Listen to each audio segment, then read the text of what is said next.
So what does it mean to have great faith in a spiritual tradition that emphasizes experience over belief?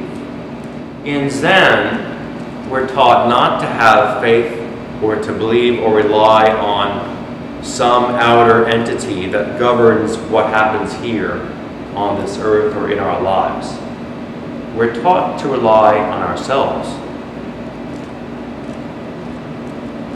And that's initially not always so appealing, because it places a lot more responsibility on us for our happiness, for our judgments, for our ethics, for our morality, for our relationships, for everything. So there's no one, as far as we see, there's no one to pray to for help. There's no one to intercede with what goes on here but us.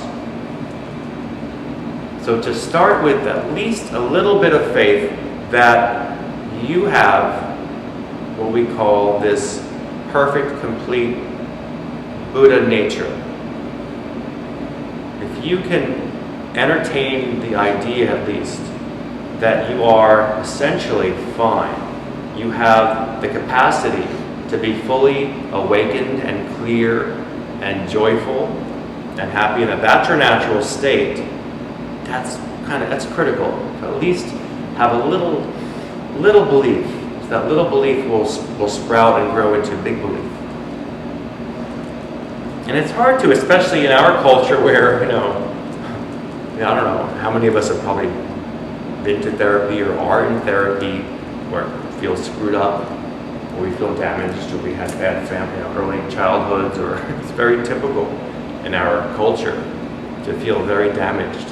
It's tough to see ourselves as actually inherently just fine, so that we're actually all awakened, that we're all Buddhas, but we don't know it yet.